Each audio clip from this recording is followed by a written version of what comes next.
सीमा की सास लता बहुत ही कंजूस स्वभाव की थी। उनकी इसी आदत की वजह से सीमा बहुत परेशान रहती थी, खासकर गर्मियों में।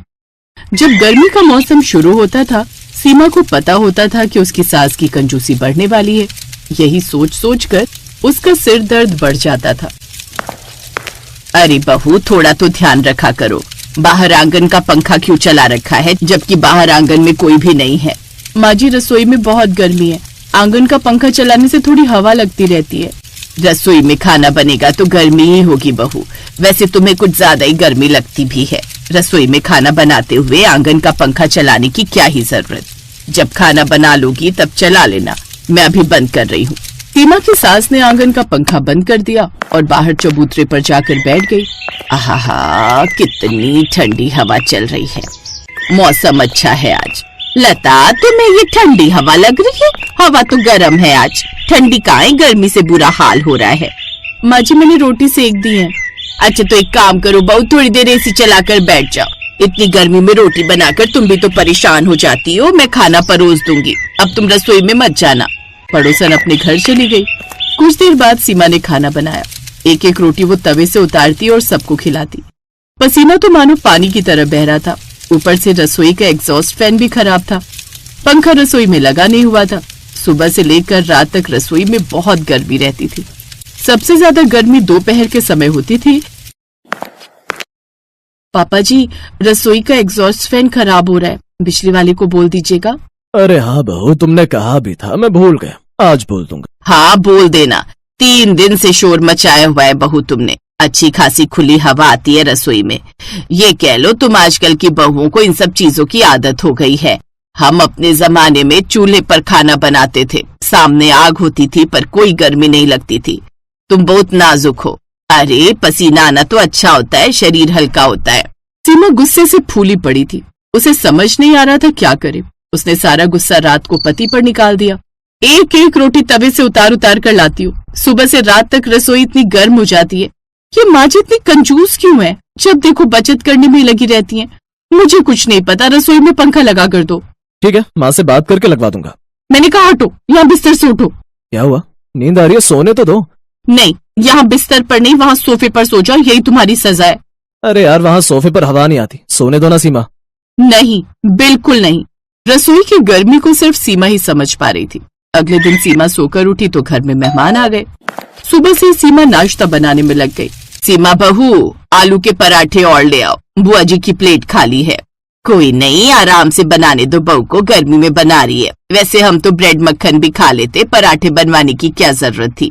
कोई बात नहीं ननद जी, इतने दिनों बाद आई हो, बहू के हाथ का नाश्ता करवाए बिना थोड़ी जाने देती। सीमा, बन गया पराठा? ला रही हूँ माँ जी। सीमा भरी गर्मी में आलू के पराठे बनाती जा रही थी और मेहमानों को खिलाते जा रही थी। दोपहर को बुआ जी और फूफा जी जाने लगे तब उसकी सास बोली, दोपहर तो हो ही गई है, घर तक पहुँचने में शाम हो जाएगी। एक काम करती हूँ, बहू से मटर वाला पुलाव बनवा लेती हूँ, साथ में पराठे और अचार। घर जाकर आपको खाना नहीं बनाना पड़ेगा। चलो, अब इतना कह रही हो तो बनवा दो। बहू, तुम्हें कोई दिक्कत तो नहीं है? वरना कहोगी गर्मी में हमने तुम्हें रसोई में लगा दिया। वैसे तुम्हें परेशान तो कर दिया ना हमने। अरे परेशानी की क्या बात है, अपना घर है। जा बहू, बना दे सबके लिए। सीमा बेचारी कुछ नहीं बोली। पहले सुबह नाश्ता बनाने में लगी रही, फिर दोपहर में साथ में देने के लिए उसने सारा खाना बनाया। गर्मी भयंकर थी। सीमा जब खाना बना रही थी तभी लाइट चली गई। दोपहर का खाना तो बन गया था, मेहमान भी जा चुके थे। अब शाम के खाने की तैयारी करनी थी।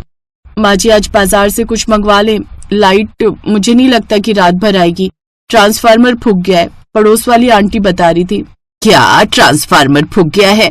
एक काम कर बहू, बाजार से मंगवाने की क्या जरूरत है, बेकार में इतना महंगा आता है। थोड़ा थोड़ा होता है, पेट भी नहीं भरता। अभी तो दिन है, थोड़ा उजाला है। एक काम करो, मोमबत्ती जला लो और फटाफट से आलू छौंक कर रोटी सेक लो। अरे लता, मधु और दामाद जी आ रहे हैं, अभी अभी फोन आया है। क्या मधु आ रही है? हाँ हाँ, बोल रही थी कि बच्चों की गर्मियों की छुट्टियां हो गई हैं। दामाद जी की भी कल रविवार की छुट्टी है, तभी छोड़ने आ रहे होंगे। फिर तो खाने में कुछ बढ़िया बनाना होगा। बहू, शाही पनीर और दाल मखनी बना लो। अब दामाद जी मुझे लगता है खाना खाकर ही जाएंगे। पर लाइट का क्या करूं? रसोई में बहुत अंधेरा है। लता, तुम इतनी कंजूसी करती हो, तुम्हारी वजह से मैंने इन्वर्टर की बैटरी नहीं ली। अच्छी खासी नई बैटरी ला रहा था। हर बात में कंजूसी करती हो। आज इन्वर्टर के बिना कितनी परेशानी हो रही है। अरे तो लाइट रोज थोड़ी जाती है, आज ही तो गई है, आ जाएगी रात तक, अभी 6 तो बजे है। सीमा गर्मी में बिना लाइट पंखे के रसोई में खाना बनाती रही। गर्मी से उसका बुरा हाल था। खाना बनाने के बाद जैसे ही वो रसोई से बाहर आई तभी उसके ननद नंदोई आ गए। अरे लाइट कब से गई हुई है? बहुत देर की गई हुई है, दोपहर से कोई खराबी हो गई है, पता नहीं कब तक आएगी। इन्वर्टर का क्या हुआ? इन्वर्टर तो लगा हुआ था ना। वो जीजू बैटरी लेनी है, नहीं कल लेकर आऊंगा। नानी मुझे बर्गर खाना है। मुझे भी नानी। हाँ हाँ क्यों नहीं, बर्गर का सामान घर में रखा है, अभी तुम्हारी मामी बना देगी। बहू बर्गर रखे है ना? जी रखे है। मधु सीमा के चेहरे के पसीने को देख रही थी। सीमा चुपचाप रसोई में गई और बच्चों के लिए बर्गर बनाने लगी। मधु सीमा के पास गई और उसकी हेल्प करने लगी। भाभी लाओ मैं आपकी हेल्प कर दूं। अरे नहीं नहीं दीदी, यहाँ रसोई में गर्मी, आपसे खड़ा नहीं हुआ जाएगा। आप बाहर बैठो, मैं सबके लिए खाना लेकर आती हूँ। भाभी गर्मी तो आपके लिए भी है, जैसे हमें गर्मी लग रही है आपको भी लग रही होगी। जल्दी जल्दी दोनों मिलकर कर लेंगे। आप रोटी बेलती जाओ, मैं सेकती जाऊंगी। सीमा के चेहरे पर मुस्कान थी। ननद भाभी ने मिलकर फटाफट से खाना बना लिया। मधु कुछ दिन बच्चों के साथ मायके में ही रुकी थी। अगले दिन मधु ने देखा रसोई गर्मी में इतनी तप रही थी कि रसोई में खड़ा भी नहीं हुआ जा रहा था। अरे कोई समझता है या नहीं, कितनी गर्मी है।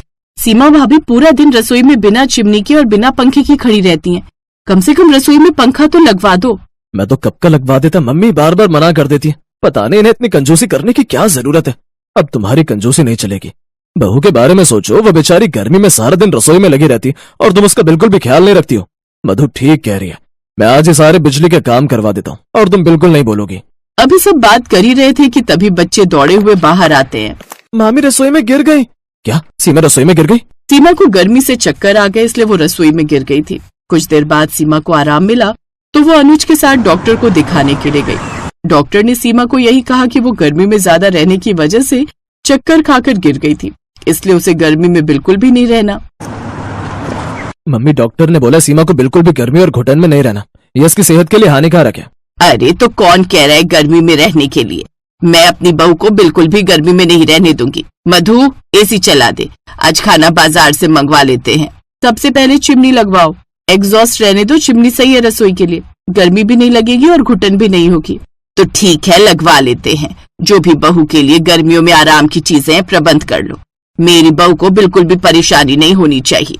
रसोई में चिमनी पंखा सब कुछ लग गया, रसोई की गर्मी भी दूर हो गई। अब चिमनी लगने के बाद रसोई गर्म रहनी भी बंद हो गई, क्योंकि सारा धुआं वगैरह चिमनी से बाहर चला जाता था। लता देवी ने भी कंजूसी करनी छोड़ दी। कुछ दिन के बाद सीमा को कभी भी गर्मियों में रसोई में कोई दिक्कत नहीं आई।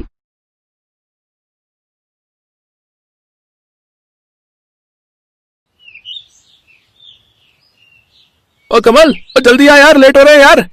हाँ बस हो गया। अब आजा नाश्ता कर ले।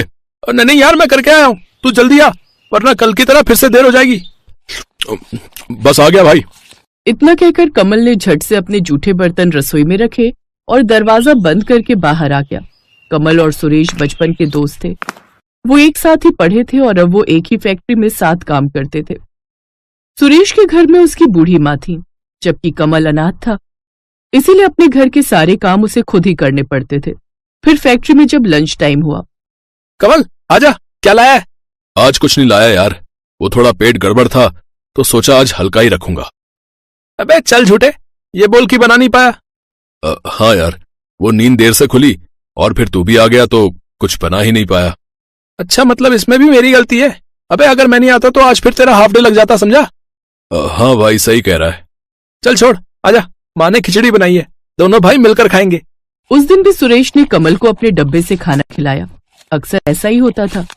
ऐसे ही वक्त बीतता गया और फिर एक दिन, आज तो मजा ही आ जाएगा। तू लाया है ना मटर पनीर? वो यार। अबे क्या वो? देख भाई, अब ये मत कहना कि मटर पनीर लेकर नहीं आया तू। भाई तेरे चक्कर में मैं भी कुछ नहीं लाया। मैंने माँ से कहा कि तू आज मटर पनीर बनाकर लाएगा। अबे बोलना लाया कि नहीं? यार वो सब्जी जल गई यार आज मुझसे।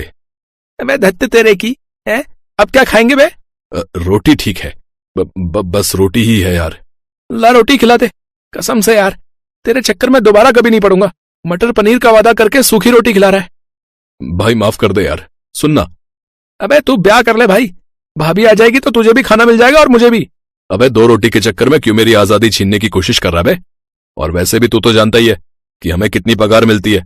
उस पगार में मेरे अकेले का गुजारा तो ठीक से हो नहीं पाता। अगर शादी कर ली तो फिर अपनी पत्नी को क्या खिलाऊंगा, बोल। कमल की बात सुनकर सुरेश चुप था, क्योंकि वो जानता था कि कमल सही कह रहा था। यही हालत उसकी भी थी, लेकिन भगवान ने तो कमल के लिए कुछ और ही सोच कर रखा था। कुछ दिन बाद कमल अपने चाचा चाची से मिलने गांव गया। तभी उसे गांव में एक लड़की दिखाई दी। वो बहुत सुंदर थी। उसे देखते ही कमल अपना दिल हार बैठा। कमल को देखकर उसकी चाची सब समझ गई। राखी नाम है उसका। किसका चाची? जिसे तू टुकुर टुकुर देख रहा है उसी का। अपने विशंभर भैया की लड़की है। जितनी प्यारी शकल है उतना ही अच्छा स्वभाव है। तू कहे तो बात चलाऊं शादी की। चाची आप इतनी जिद कर ही रही हैं तो करिए बात। कुछ दिन बाद ही कमल और राखी की शादी हो गई और कमल राखी को अपने साथ शहर ले आया, जहाँ वो किराए के कमरे में रहता था। देखो तुम गांव में इतने खुले खुले बड़े से घर में रहती थी, पर शहर में मैं इस छोटे से कमरे में रहता हूँ। बस यही एक कमरा है। हर महीने इसका किराया जाता है 3,000 रुपए। बाप रे, 3,000 रुपए? हाँ यही तो दिक्कत है यहाँ शहर में। सब महंगा होता है, सब्जी दूध किराया सब कुछ। तुम्हें थोड़ी तकलीफ होगी और उसके लिए मैं तुमसे माफी मांगता हूँ। नहीं नहीं, कैसी बात कर रहे हैं आप? जहाँ आप हैं वही मेरा स्वर्ग है। मेरी चाची ने तुम्हारे बारे में ठीक ही कहा था कि जितनी सुंदर तुम हो उतने ही सुंदर तुम्हारे विचार हैं। राखी से शादी करके कमल बहुत खुश था। अब उसका घर पूरा हो गया था। फिर एक दिन, क्या लाया आज? मटर पनीर बनाया तेरी भाभी ने। भगवान का शुक्र है जो तूने शादी कर ली। अब कम से कम तू दोपहर का खाना तो लाता है। अब तो मजे हैं यार, रोज दोपहर को बढ़िया खाना मिलता है। तू भी शादी कर ले अब। हाँ हो जाएगी अगले महीने तक। सच्ची? हाँ माँ लड़की देख रही है। खैर तेरे लिए मैं बहुत खुश हूं भाई। हाँ यार वैसे तो सब सही है, लेकिन क्या भाई? यार जिस चीज का मुझे डर था वही होने लगा है। घर का राशन पानी ठीक से नहीं हो पा रहा। अब तो खाने वाले 2 लोग हैं, पर पगार तो उतनी ही है। जितनी बचत थी अब वो खर्च होने लगी है।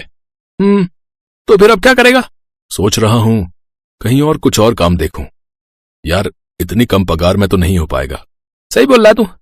चल तू भी ढूंढ और मैं भी ढूंढता हूं, दोनों साथ में बदल देंगे काम। सुरेश और कमल ने अच्छी पगार की चाह में नई नौकरी ढूंढने की बहुत कोशिश की, लेकिन उन्हें काम नहीं मिला। उधर राखी अपने पति की परेशानी भांप गई थी। ऐसे ही कई महीने निकल गए और फिर एक दिन, सुनिए आपसे एक बात करनी थी। हाँ बोलो ना। देखिए आपने मुझे कभी नहीं बताया, लेकिन मैं समझती हूँ कि इस महंगाई में घर का खर्च चलाना कितना मुश्किल है। इसीलिए मैंने सोचा है कि अब मैं भी काम करूंगी। क्या काम करोगी तुम राखी? तुम्हारे पास तो पहले से ही घर के इतने सारे काम हैं। उसकी चिंता मत करिए आप। मैंने मोहल्ले की औरतों से पता किया है, कहीं जाने की जरूरत नहीं है। सिलाई कढ़ाई का काम तो मुझे पहले से ही आता है। हर रोज 2 दुपट्टे ठेकेदार मुझे दे जाएगा और उसमें मुझे बस मोती लगाने होंगे। महीने के 3,000 रुपए मिलेंगे। ये तो बहुत कम पैसे हैं और काम बहुत ज्यादा और बारीक भी है। हाँ वो तो है, पर अच्छी बात यह है कि कहीं जाना नहीं है, घर से ही काम करना है।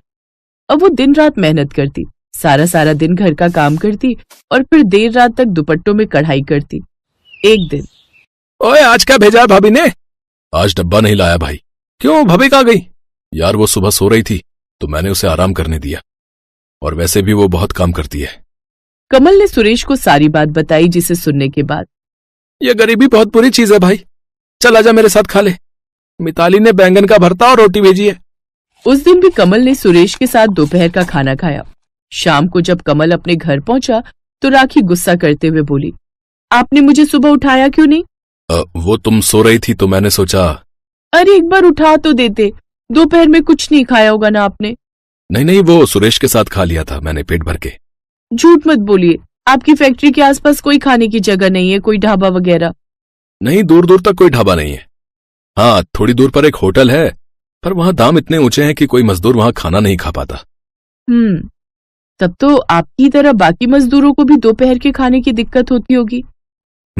होती तो है। तो क्यों ना मैं आपकी फैक्ट्री के पास ही छोटा सा ढाबा खोल लूं, कैसा रहेगा? आइडिया तो बहुत अच्छा है तुम्हारा। मेरी फैक्ट्री में कई 100 मजदूर काम करते हैं और उनमें से आधे तो कुंवारे हैं जिन्हें दोपहर का खाना नसीब ही नहीं होता। बेचारे उसी तरह भूखे रह जाते हैं जैसे पहले मैं रहता था। पर तुम अकेली कैसे कर पाओगी ये सब कुछ? अकेली कहाँ, मिताली भाभी देंगी ना मेरा साथ। आप बात तो करके देखो सुरेश भैया से। ठीक है, तो मैं कल ही सुरेश से बात करके बताता हूँ।